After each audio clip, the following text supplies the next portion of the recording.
आप सब लोगों का एक बार फिर से स्वागत है। और हम इब्रानियों 7 में, है ना, जिसकी हेडिंग हम देंगे, है ना मैम, नोट करें, महायाजकीय सेवकाई और दशमांश। ठीक है, इसके बारे में परमेश्वर ने हमें बताया है। हालेलुया। मलकी ज़दक, किसने सुना ये नाम? परमेश्वर के ये महायाजक के रूप में चला करते थे। लेकिन इसके बारे में क्या बताया हमें? ये मलकीज़दक शालोम का राजा और परम प्रधान का याजक, सर्वदा याजक बना रहता है। जब अब्राहम राजाओं को मारकर लौटा जाता था तो इसी ने उससे भेंट करके उसे आशीष दी। हालेलुया। ये बहुत ही ज्यादा परमेश्वर का एक गुप्त दास भी है और एक राजा भी है। बहुत कम लोग हुए हैं जिसको परमेश्वर ने राजा भी बनाया और एक याजक भी बनाया, है ना। और कोई नाम याद है आपको जिसको बाइबल में परमेश्वर ने राजा भी बनाया और याजक भी बनाया? या तो एक राजा का काम करता है व्यक्ति या याजकीय काम करता है। हालेलुया। दोनों काम बहुत कम लोग हैं जिनको परमेश्वर ने ये सेवा दी कि वो दोनों चीजों को अच्छी रीति से निभा सके, है ना। अब राजा क्या करता है? जनता की सेवा। याजक क्या करता है? परमेश्वर की सेवा, है ना। तो या तो लोग कहते हैं या तो परमेश्वर की सेवा हो सकती है या याजक या दुनिया की या लोगों की सेवा हो सकती है। लेकिन कुछ लोगों को परमेश्वर ने ऐसा गहरा अभिषेक दिया कि वो दोनों चीजों को बैलेंस करके चलते गए आगे, ना। कितना गहरा, कितना बड़ा अभिषेक होगा उनके ऊपर। हालेलुया। कि वो दोनों चीजों को अच्छी रीति से मैनेज कर पा रहे हैं, अच्छी रीति से चला पा रहे हैं। हालेलुया। और यहाँ पे लिखा हुआ पहली से लेकर तीसरी आयत तक ऐसा लिखा हुआ कि अब्राहम, है ना, अब्राहम को एक परमेश्वर ने बहुत ज्यादा महान व्यक्ति होकर बोला गया है और फादर ऑफ राइचियसनेस, क्या बोला है ना, फादर ऑफ राइचियसनेस बोला गया है। विश्वास का पिता भी बोला गया है ना अब्राहम को, है ना। वो इतना महान व्यक्ति होने के बावजूद जब किसी देश पर चढ़ाई कर वहां की धन दौलत को लेकर लूट कर आता था, और यहाँ पे उसी के बारे में बताया गया है कि उसने परमेश्वर के उस याजक को दशमांश दिया। हालेलुया, है ना। नहीं तो कई लोग सोचते कि वो तो राजा है और याजक भी है, उसको दशमांश देना किस लिए जरूरी है? उसके पास किसी चीज की कमी थोड़ी है। बहुत लोगों की ये थॉट प्रोसेस होता है ना। कई लोगों की सोचनी ये होती है कि उनके पास तो किसी चीज की कमी है नहीं है, तो उनको दशमांश देना किस लिए जरूरी है ना। अब यहाँ पे परमेश्वर के दास अब्राहम, जो कि एक बहुत ज्यादा अभिषेक विश्वास का पिता जिसको बोला गया है, और वो दशमांश दे रहा है। और यहाँ पे आगे जाके जब हम देखते हैं कि दशमांश अपने से बड़ों को, जो कि हमसे ज्यादा वो आदर के योग्य होते हैं, उसको देते हैं। हालेलुया। तो यहाँ पे दशमांश उसने दिया है मलकीज़दक, जो कि राजा और याजक के रूप में दोनों का कार्य निभाकर चल रहा है। मलकीज़दक के बारे में बोला गया कि उसकी ना कोई वंशावली, ना कोई स्टार्टिंग है, आरंभ है, ना कोई अंत है, उसके अंत का भी कुछ नहीं पता। ऐसे रहस्यमयी याजक और राजा को परमेश्वर के दास अब्राहम ने अपने सारी चीजों का दशमांश निकाल के दिया ना। मलकीज़दक के बारे में बोला जिसका ना पिता, ना माता, ना वंशावली है, जिसके दिनों का ना आदि है और ना जीवन का अंत है, परंतु परमेश्वर के पुत्र के स्वरूप ठहर कर वह सदा के लिए याजक बना रहता है। अब इस पर ध्यान करो कि वह कैसा महान था जिसकी कुलपति अब्राहम ने लूट के अच्छे माल का 10वां अंश दिया, है ना। कि वो कितना ज्यादा महान था अब्राहम ने भी उसको दशवंत दिया। हालेलुया, हालेलुया, है ना। हमारी आशीषों, और उसके बाद पहली आयत में क्या लिखा हुआ है? आशीष दी। जब आप अपने दान दशवंत भवन में लेकर आ जाते हैं और परमेश्वर के भवन में डाल देते हैं, तो क्या होता है? उसके बाद आशीष दी जाती है। हालेलुया, आशीष दी जाती है, और हमारे खत्ते कभी खाली नहीं होते। Praise the Lord, hallelujah. जिसने इस नियम को सीख लिया वो कभी भी शर्मिंदा नहीं होगा, ना ही दुनिया में, और ऊपर जाके तो परमेश्वर वैसे शर्मिंदा नहीं होने देगा। हालेलुया। दशवंत का नियम जिसने सीख लिया कि जो मेरी कमाई का है उसका दशवंत जिसने निकालना सीख लिया, वो कभी भी इस दुनिया में उसके फल कच्चे नहीं गिरेंगे, है ना। हम कई बार कहते हैं कि हमारी नौकरी छूट जाती है, हम कहीं पे काम करने जाते हैं, मालिक अच्छा नहीं मिलता, हमारी नौकरी छूट जाती है। हम कई जगह पे जाते, वहाँ पे बहुत ज़्यादा सताव, बहुत सारी परेशानियाँ आती रहती हैं और हमारी नौकरी छूट जाती है। मेरे प्रियो, अक्सर आप देखना कि ये वो व्यक्ति हैं जिन्होंने अपनी दशवंत निकालना सीखा नहीं है, क्योंकि जब हम दशवंत निकालना सीख जाते हैं तो परमेश्वर हमारे फलों को कच्चा नहीं गिरने देता। हमारे फल, हमारे कारोबार के फल, यहाँ पे आत्मा के फल की बात नहीं कर रहा, हमारे कारोबार के फल, हम जब मेहनत करते हैं तो किसी फल की आशा रखते हैं, है ना, किसी फल की आशा रखते हैं, और वो फल हमें अच्छी रीति से कब मिलेगा? जब हम परमेश्वर के नाम से भरोसा। इसका मतलब ये नहीं है कि हम दे रहे हैं तो पता नहीं कितने महान होंगे, हमारा भरोसा है परमेश्वर पे कि जिसको हम दे रहे हैं वो हमारे धन में आशीष देने वाला परमेश्वर है, इसलिए हम निकाल रहे हैं, कोई और वजह नहीं है। क्या वजह है? कि वो परमेश्वर जिसके लिए हम निकाल रहे हैं वो हमें आशीष देकर लौटाने वाला परमेश्वर है। हालेलुया, हालेलुया, ना। मैं अक्सर बताया करता कि जो वर्ल्ड के सबसे ज्यादा अमीर लोग हैं, है ना, हमें क्या एक बार बताया था कि कॉलगेट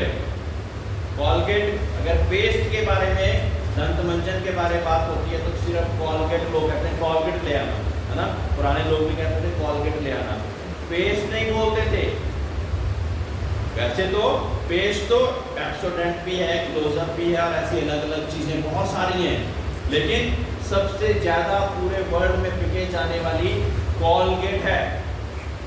और वो व्यक्ति कहा जाता है कि 90% अपनी कमाई का निकालता है, और 10% भी उसका इतना है कि उसमें भी किसी चीज की कमी नहीं होती। हालेलुया। क्या वजह है? कि नियम के अनुसार परमेश्वर के लिए विश्वास के साथ उन्होंने दशवंत नहीं 90 निकाल दिया, है ना। हमें तो हम ज्यादा नहीं, हम तो दशवंत सोच रहे हैं कि हम दशवंत निकालना तो सीखें, है ना। जो आगे बढ़ जाते हैं, जैसे परमेश्वर की गाइडेंस हो उस हिसाब से हम अपना करते रहें। मेरे अपने जीवन की मैं बताता हूँ कि जब भी मैं बताता था कि मेरे जीवन में भी एक समय था कि जब बहुत ज़्यादा कर्जों में मैं था, मेरी हर मंथ 40,000 रुपये किस्त जाया करती थी, और कुछ गाड़ी की, कुछ प्लॉट की, कुछ किसी और की। तब भी मैंने क्या कोशिश करी कि परमेश्वर के नाम से जो निकालना है वो निकालना नहीं छोड़ा। इस वजह से क्या हुआ कि मेरी कमी नहीं पड़ती थी, कोई भी मेरी किस्त टूटती नहीं थी, मेरी कोई भी किस्त जो थी टूटती नहीं थी, और मेरे खाने पानी का खर्चा भी पूरा हो जाता था। मेहनत तो होती थी, लेकिन ये सारे खर्चे परमेश्वर होते थे। क्या वो मेरी अपनी ताकत से हो पाता? अपनी ताकत तो सारे मजदूर भी कर रहे हैं, लेकिन उसके साथ परमेश्वर की आशीष भी जुटी हुई थी, है ना। क्या बोला? ये मल्कीज़ेदक शलोम का राजा, परम प्रधान, परमेश्वर का याजक, सर्वदा याजक बना रहे। जब अब्राहम राजों को मारकर लौटा जाता था तो इसी ने उसे भेंट करके उसे आशीष दी। अब जब भेंट हुई, अब्राहम ने अपना दशमांश उनको दिया, तो उसके बाद प्रार्थना के साथ उसने उसके ऊपर उसको आशीषित किया। Hallelujah, hallelujah. जब आप निकाल दे तो परमेश्वर आपको आशीष करके वापस लौटाता। Hallelujah, hallelujah. ये परमेश्वर का नियम है। लेवी की संतान में से जो याजक का पद पाते हैं, है ना, 5वीं आयत, उन्हें आज्ञा मिली है कि लोगों अर्थात अपने भाइयों से चाहे अब्राहम ही के देह से क्यों ना हो, जन्मे हो, व्यवस्था के अनुसार 10वां अंश लें। पर इसने तो जो वंशावली का भी ना था, अब्राहम से दशमांश लिया और जिसे प्रतिज्ञाएं मिली उसे आशीष दी। हालेलुया। एक चीज को मैं बताना चाहता, एक है प्रतिज्ञा, प्रतिज्ञा और आशीष में क्या फर्क है?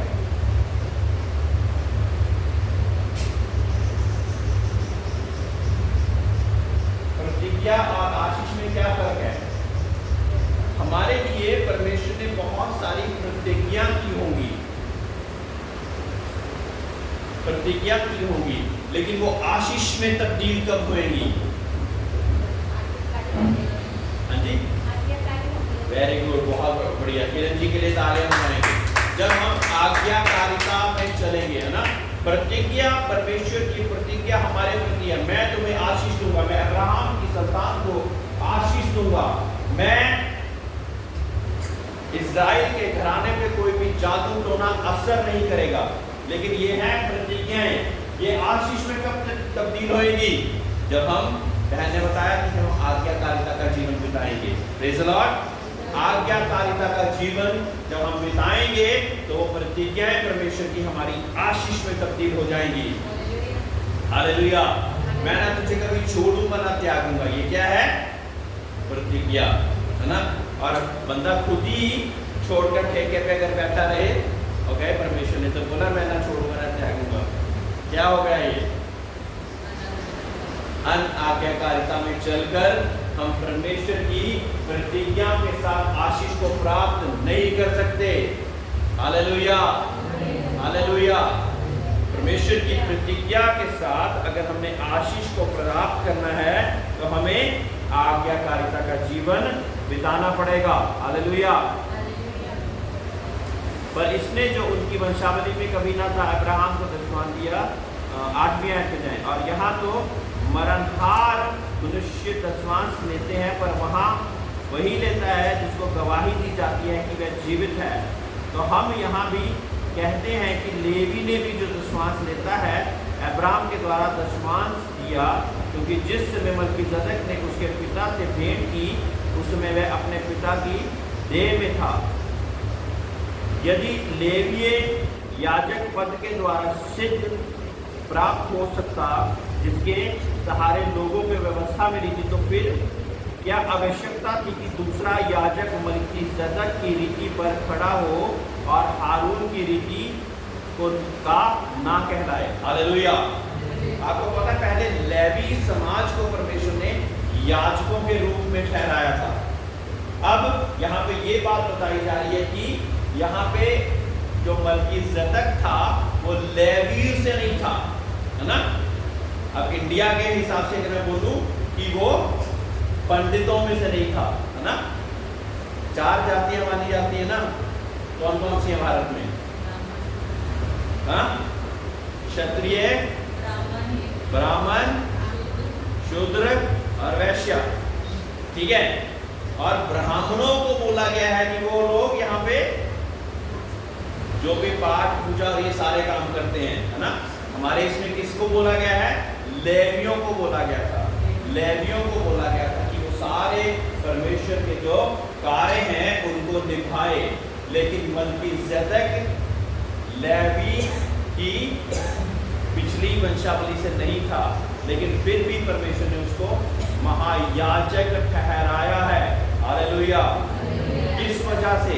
क्योंकि कुछ ना कुछ कमी उन याजकों में रही, जिस वजह से एक नई वाचा को परमेश्वर ने हमारे और आपके लिए देना बहुत ज़्यादा जरूरी हो गया था। आगे चले देखते हैं क्या है वो। क्योंकि जब याजक का 12वीं आयत, क्योंकि जब याजक का पद बदला जाता है तो व्यवस्था का भी बदलना अवश्य है, क्योंकि जिसके विषय में बातें कही जाती हैं कि वह दूसरे गोत्र का है, जिसमें से किसी ने वेदों की सेवा नहीं की, तो प्रकट है कि हमारा प्रभु यहूदा के गोत्र में से भी उदय हुआ है, और इस गोत्र के विषय में मूसा ने याजक पद की कोई चर्चा नहीं की। हालेलुया। अब सोचो कि जितने भी यहाँ पे इंडिया में परमेश्वर की सेवकाई कर रहे हैं, क्या वो लेवी हैं सारे? नहीं, वो लेवी नहीं है। मैं भी लेवी नहीं हूं ना। इनकी शुरुआत कहां से हुई? मलकीसेदक से। मलकीसेदक से महायाजक के तौर में इनकी शुरुआत हो गई, और आगे जाके बताया गया कि परमेश्वर यीशु मसीह को भी क्या बोला गया है? वो भी लेवी की उसमें गोत्र से नहीं था, लेवियों के गोत्र से नहीं था। वो किसके गोत्र से था? यहूदा के, है ना। यहूदा का बब्बर शेर बोला जाता ना प्रभु यीशु मसीह को, है ना। तो वो कहां से था? यहूदा के वहां से था। और फिर भी उसको परमेश्वर ने महायाजक के तौर पर हमेशा हमेशा के लिए याजक ठहरा दिया। हमारा दावा और भी स्पष्टता से प्रकट हो जाता है जब मलकीसेदक के समान एक और याजक उत्पन्न हो जाता है ना। और वो काम है प्रभु यीशु मसीह, जो शारीरिक आज्ञा की व्यवस्था के अनुसार नहीं, पर अविनाशी जीवन को सामर्थ्य के अनुसार नियुक्त हुआ है, क्योंकि उसके विषय में ये गवाही दी गई है कि तू मलकीसेदक की रीति पर युगानुयुग याजक रहेगा। हालेलुया। प्रभु यीशु मसीह को क्या कहा गया है? कि तू मलकीसेदक की रीति पर युगानुयुग याजक रहेगा। हालेलुया, हालेलुया, है ना। तो मैं दोबारा आपको टैबरनेकल में लेके जाऊंगा, ठीक है, जहां पे एक साल में एक बार महायाजक जाया करता था सबके पापों की क्षमा मांगने के लिए, ताकि वो लोगों पर दंड की आज्ञा ना हो। हालेलुया। और ये था महापवित्र स्थान, मोस्ट होली प्लेस, ठीक है। क्या है ये? मोस्ट होली प्लेस, है ना। और ये है होली प्लेस, पवित्र स्थान। और ये है पब्लिक के लिए जगह। अब पब्लिक आती थी और अपनी अपनी बलियों को लेकर याजकों के पास आती थी। फिर महायाजक महापवित्र स्थान में साल में एक बार जाकर वो लहू को लेकर जाता था और उस महापवित्र स्थान पर लेके जाता था, जिससे क्या होता था? पापों की क्षमा होती थी। बिना लहू के बलिदान के द्वारा पापों की क्षमा नहीं है। ये यहीं से प्रथा हमें पता लग गई। हालेलुया। अब सोचिए, जब मैं इस चीज को प्रिपेयर कर रहा था कि परमेश्वर का वचन कहता कि वो अपने पापों की भी क्षमा मांगा करता था, और फिर जितने लोग आते थे उनके पापों की भी क्षमा मांगा करता था। और बाई चांस कुछ ऐसा हो जाए कि अगर उसके पाप क्षमा नहीं हुए और वो महापवित्र स्थान में एंटर कर गया, तो वो वहीं पर मर जाता था, है ना। फिर उसके लिए उसकी बेल्ट में क्या बांधी जाती थी? रस्सी बांधी जाती थी और घंटी टांगी जाती थी, जिससे वो जब तक हिलती रहती थी तो पता लगता था कि आवाज आ रही है, इसका मतलब जिंदा ही है ना। अब सोचिए कि वहां पे वो मर गया, तो उसको खींचने के लिए वो रस्सी बाहर निकाल दी गई, लेकिन बेचारी पब्लिक का क्या हुआ? उन्होंने तो अपनी तरफ से अपनी बलि चढ़ाकर महायाजक के वहां पे छोड़ दी गई थी, है ना। तो उनके पाप तो फिर क्षमा ही नहीं हुए, क्योंकि अभी याजक भी थोड़ा सा पाप में रह गया था। इस वजह से उनके पाप भी रह गए और याजक के भी पाप रह गए। तो इस वजह से क्या हुआ कि उन पर अभी भी दंड की आज्ञा रहती थी। Hallelujah, hallelujah. समझ रहे हैं? समझ रहे हैं? तो परमेश्वर को कोई ऐसी रीति को तैयार करना था जो कि अटल हो। एक ऐसी रीति को तैयार करना था जो कि अटल हो। Praise the Lord. पहले मलकीसेदक के रूप में और फिर प्रभु यीशु मसीह के रूप में। अब प्रभु यीशु मसीह ने क्या किया? जब क्रूस पर बलिदान हुआ तो सारी पब्लिक, एक एक ना एक उसकी जरूरत होती थी ना, जिसका लहू बहाया जाए, जिसके द्वारा वो पवित्र और फिर महापवित्र स्थान पे पहुंचे। तो जो बेचारे गरीब व्यक्ति थे, जिसके पास सोचो कबूतर भी, 2 कबूतर खरीदने के भी पैसे नहीं है, वो पाप उसकी क्षमा कैसे हो पता ही नहीं था। हालेलुया। इसलिए एक नई वाचा की जरूरत थी, है ना। पुरानी व्यवस्था को खंडित करके परमेश्वर ने एक नई वाचा प्रभु यीशु मसीह में बांधना बहुत ज्यादा जरूरी था। ये साल में एक बार जाता था, महायाजक साल में एक बार जाता था। प्रभु यीशु मसीह ने क्या किया? पब्लिक के सारे पाप अपने ऊपर लेकर, अपने शाप प्रभु ने अपने ऊपर लेकर, और खुद ही बलिदान होकर परमेश्वर के महापवित्र स्थान पर पहुंच गया। हालेलुया, हालेलुया, है ना। वो दुनिया का पत्थरों से बनाया हुआ मंदिर नहीं, लेकिन वो परमेश्वर के परम प्रधान परमेश्वर के सामने, जिसने यहाँ का भी पवित्र स्थान बनाया था, उसके सामने खुद ही जा पहुंचा। और उसके लिए परमेश्वर ने क्या कहा है? तू मलकीसेदेक की रीति पर युगानुयुग याजक रहेगा। और कहते कि जब शपथ खाने की बात आई तो प्रभु ने उसको क्या कहा? प्रभु ने शपथ खाई और वह उससे फिर ना पछताएगा कि तू युगानुयुग याजक रहेगा, है ना। याजक नियुक्त करने के लिए शपथ खाई जाती थी, और शपथ यहाँ पे किसने खाई? प्रभु ने, परमेश्वर ने खुद खाई कि तू महायाजक युगानुयुग रहेगा, है ना। अब प्रभु यीशु मसीह तो पाप नहीं कर सकता, इस वजह से वो हमेशा हमेशा महापवित्र स्थान में हमारे लिए विनतियां कर सकता है। उसको अपने लिए अब विनती करने की जरूरत नहीं है। हालेलुया।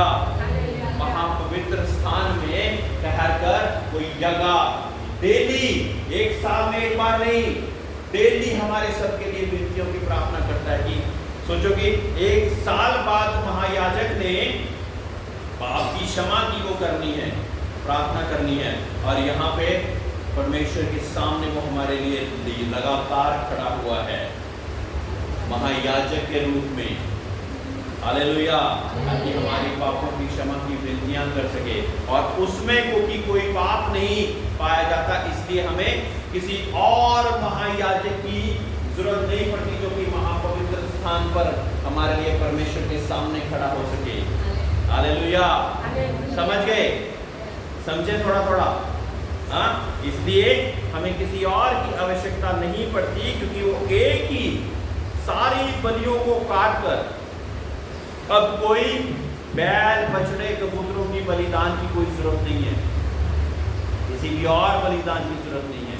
केवल जो विश्वास करे वो उद्धार पाएगा, और पापों को, शापों को हमने जब बपतिस्मा लेते तो अपने सारे पापों को, शापों को उसके ऊपर डाल देते, जो कि क्रूस पर पहले से वो कार्य हमारे के लिए रेडी हुआ पड़ा है, और हम विश्वास के द्वारा उसको रिसीव कर लेते। Hallelujah, hallelujah. अपनी मुक्ति और उद्धार के रास्ते को हम विश्वास के द्वारा ग्रहण कर लेते। हालेलुया, है ना। ये नहीं कि हर बार जब बपतिस्मा लेंगे तो याजक लोग आपके लिए बलियां चढ़ाएंगे, फिर आपके पापों की, पुराने पापों की, शापों की मुक्ति होगी। ऐसा नहीं, एक ही बार वो चीज हो गई है, और परमेश्वर कहते हैं कि अब जो विश्वास करे वो परमेश्वर की महिमा को अपने जीवन में देखेगा। हालेलुया। जो विश्वास करे वो परमेश्वर की महिमा को अपने जीवन में देखेगा। इसलिए हमारी ड्यूटी क्या है? कि हम विश्वास के साथ उसे रिसीव करें, उसको ग्रहण करें, है ना। बलि देने के द्वारा नहीं, लेकिन जो बलि हो गई है उस पर विश्वास करके उसको ग्रहण करें, है ना। जब हम अंगीकार की प्रार्थना करते तो क्या प्रार्थना करते? वो हमारे लिए मारा गया, गाड़ा गया, तीसरे दिन मुर्दों में से जी उठा, उसे मेरे पापों की क्षमा करने का अधिकार है। इसलिए उसी से मैं माफी मांगता कि मेरे पूर्वजों के पाप, मेरे अपने पाप, शाप यीशु मसीह के नाम से क्षमा किए जाएं। यह है अंगीकार की प्रार्थना। और जब हम ऐसी अंगीकार की प्रार्थना करते तो हमारे ऊपर दंड की आज्ञा अब नहीं रह जाती। हालेलुया। दंड की आज्ञा नहीं रह जाती और हम परमेश्वर में आगे बढ़ जाते हैं। Praise the Lord. पिछली बार हमने एक बात को सीखा कि जो लोग एक बारी परमेश्वर के स्वाद का मजा चख चुके हैं, अगर वो बार बार पाप करते रहते तो क्या होता कि आप हर बार नई नींव को डालना चाहते हैं। आप कहते हैं कि मैं मारा गया, गाड़ा गया, तीसरे दिन परमेश्वर यीशु मसीह जो जी उठा उस पर विश्वास करता हूँ, और उसके बाद दोबारा हम पाप करते रहते तो क्या होता है, हम दोबारा उस नींव को डालने की कोशिश करते, यानी कि दोबारा परमेश्वर को सूली पे चढ़ाने के बराबर कार्य करते। हालेलुया। जिस बात को इस बात की नॉलेज है वो एक बारी डरेगा कुछ भी ऐसा करते हुए, एक बारी डरेगा, क्योंकि जब मैंने यहोवा के उस वस्त्र को पहन लिया, प्रभु यीशु मसीह को पहन लिया, तो क्या होगा, मुझ पे दंड की आज्ञा नहीं होगी। लेकिन जब मैं वो वस्त्र उतर कैसे जाते हैं, वस्त्र उतर कैसे जाते हैं, पाप से। ठीक है, मैं बागे अदन में आपको लेके जाता हूं, जहां पे पहली बार आदम और हवा ने ये महसूस करा कि हमने कुछ भी नहीं पहना है। पहले पहने हुए थे महिमा के वस्त्र, उनको कुछ भी गलत नजर नहीं आ रहा था, लेकिन जैसे ही पाप किया, फल खाया और पाप किया, क्या नजर आना लग शुरू हो गया, हाँ? अरे हमने तो कुछ भी नहीं पहना, हमें तो कपड़ों की जरूरत है, क्योंकि महिमा के वस्त्र उतर चुके थे। मेरे प्रियो, आज जब हम परमेश्वर यीशु मसीह में उस महिमा के वस्त्र को पहन कर घूमते हैं, तो दोबारा पाप अगर करेंगे तो क्या होगा, यीशु मसीह उतर जाता है और हमारे पाप परमेश्वर डायरेक्टली देख रहा होता है, दुष्ट भी देख रहा होता है, और फिर दंड। Hallelujah, hallelujah. इसलिए बार बार हमने उसी चीज को रिपीट करते नहीं रहना है ना, उस चीज को रिपीट नहीं करते रहना। जिस चीज को छोड़ दिया है उसको हटा दें अपने जीवन से, उसको अपने जीवन से हटा दें, चाहे वो नशा हो, चाहे वो गुस्सा हो, चाहे वो व्यभिचार हो, निर्बलताएं हो सकती, लेकिन उसको हमने प्रभु के नाम से जीते जाकर आगे बढ़ते जाना है। हालेलुया। मेरी निर्बलताओं में मेरी सामर्थ प्रकट होती। कई लोग अपने आप को निर्बल होकर भी निर्बल नहीं समझते। कई लोग सोचते कि ये कुछ भी नहीं है, इससे तो कुछ भी नहीं होता, फिर क्या हो गया, मैं तो क्रिश्चियन हूँ, मैं तो जॉन हूँ, मैं तो डिकॉस्टा हूँ, मुझे तो कोई वो नहीं है, स्वर्ग का वीजा डायरेक्ट लगा हुआ है। ऐसा नहीं है मेरे प्रियो, ऐसा नहीं है ना। केवल क्रिश्चियन नाम रखने से हम स्वर्ग में नहीं पहुंचेंगे। कैसे पहुंचेंगे, परमेश्वर की आज्ञाकारिता का जीवन बिताकर ही हम परमेश्वर के पास पहुंच पाएंगे।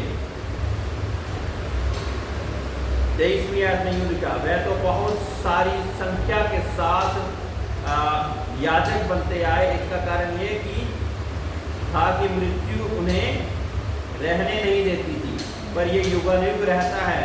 इस कारण उसका शब्द, उसका याजक पद अटल है। इसीलिए जो उसके द्वारा परमेश्वर के पास आते हैं वह उनका पूरा उद्धार कर सकता है, क्योंकि वह उनके लिए विनती करने को सर्वदा जीवित रहता है। Praise Lord. यही बात मैंने अभी बताई ना कि उसका याजकीय पद अटल है, वो मुक्ति और उद्धार के लिए हमेशा के लिए हमारे लिए खड़ा है। ये नहीं कि इसने हमारे पापों की दुआ करी, अब ये याजक मर गया, अब किसको ढूंढूं, है ना। लेकिन हमारे लिए वो याजकीय पद पर हमेशा खड़ा हुआ है, ताकि हमारी दुआओं प्रार्थनाओं को, विनतियों को करके हमें निरंतर एक अनंत काल के जीवन को दे सके। 26वीं आयत में, अतः ऐसा ही महायाजक हमारे योग्य था, जो पवित्र और निष्कपट और निर्मल और पापियों से अलग और स्वयं और स्वर्ग से भी ऊंचा किया हो। उन महायाजक के समान उसे आवश्यक नहीं कि प्रतिदिन पहले अपने पापों और फिर लोगों के पापों के लिए बलिदान चढ़ाए, क्योंकि उसने अपने आप को बलिदान चढ़ाकर एक ही बार पूरा कर दिया ना। हमें अभी यही बात सीखी, एक ही बार उसने सारी चीजों को पूरा कर दिया, क्योंकि व्यवस्था तो निर्बल मनुष्य को महायाजक नियुक्त करती है, परंतु उस शपथ का वचन जो व्यवस्था के बाद खाई गई उस पुत्र को नियुक्त करता है जो युगानुयुग के लिए सिद्ध किया गया है। हालेलुया। याजक लोग तो पहले दुनिया के बीच में से ही चुने जाते थे, और अगर दुनिया के बीच में से चुने जाते थे तो कोई ना कोई घटी कमी उनमें पाई जानी संभव है ना। लेकिन अब परमेश्वर ने एक ऐसा प्लान बना दिया, एक ऐसी नई वाचा बांध दी जो कि अटल है, और वो है प्रभु यीशु मसीह में नई वाचा। Hallelujah, hallelujah. वो है प्रभु यीशु मसीह में नई वाचा। जितने उस पर विश्वास करते वो नाश ना होंगे परंतु अनंत जीवन पाएंगे। जितनों ने उस पर विश्वास किया उतनों ने उसको पहन लिया, है ना। अब हमारे पाप नजर नहीं आते, क्या आता है? प्रभु यीशु मसीह का वो जो वस्त्र हमने पहना हुआ है वो, है ना, क्योंकि वो सारी चीजों को हमने उसकी माफी प्रभु यीशु मसीह को पहन के उसको पहन लिया है। हालेलुया, हालेलुया, है ना।